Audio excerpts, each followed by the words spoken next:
Home Builder Skills Partnership is at Fareham College. We're at the Civil Engineering Training Centre, which is a project that's been set up to bring ground workers into the construction sector.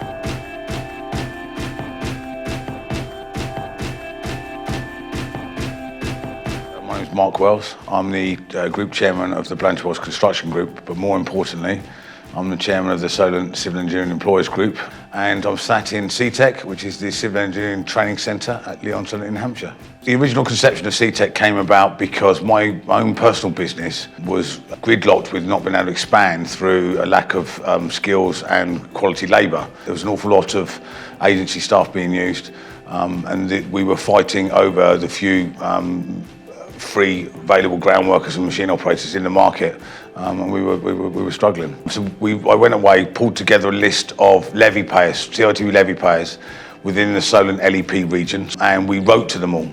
Didn't get an awful lot of response from all of them, and in the end I rang a lot of them up. I literally picked the phone up to speak to the main owners of each of these businesses and come together and discuss to see if we could collectively come together to deal with the shortfall in the civil engineering sector with regards to getting young people into the industry.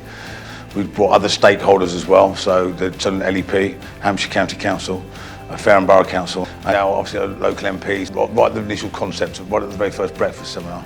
And then other big stakeholders, our suppliers, our business suppliers, so material suppliers and plant and equipment suppliers, and they all want to be part of the development of young people into the industry. They just didn't know how.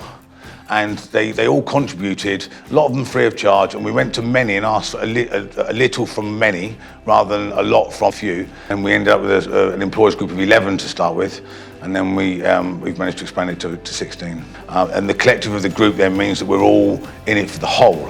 We would be able to have a region that was specialist in groundworks and civil engineering, and we would be able to bring more numbers through without fear of them being headhunted by other companies.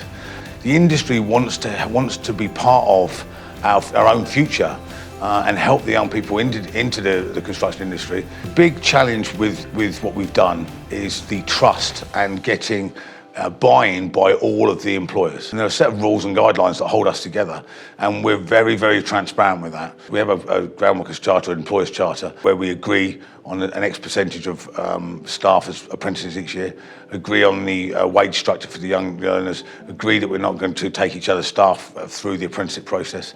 Well, the financial benefits come in many forms, really. The whole idea is that we're not having to employ or engage agency staff, and the rates are quite astronomical.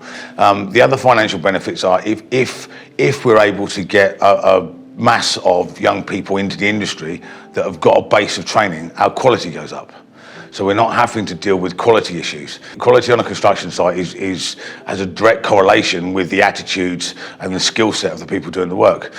We knew what we wanted when it comes to the skill set of the learner when they arrive on site. The block training means that when they come in to do a block, they'll learn a skill, and then when they go to a site, they can contribute at that skill.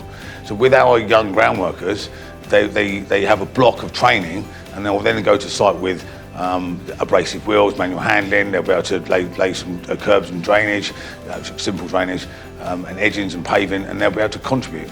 And that's where they then feel part of a team, rather than the old way it was, which they were literally given a brush and a shovel.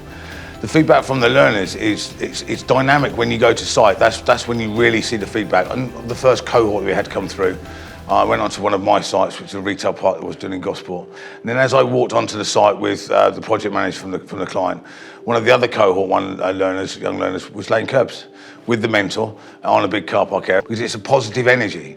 Positive energy from all. You know, the mentor was pleased they were contributing, and the site manager could see that the two young learners were actually in amongst things straight away. So the wage structure is very attractive. We are transparent with the pipeline of their progression routes. So where they can go, the amount of money they can earn if they progress through the skilled trades route or through the management route, and the opportunities that are there for them in the future. And that's the key to it. The construction industry, I don't feel, markets itself well enough. We need to get into more schools and colleges, because it's a fantastic industry.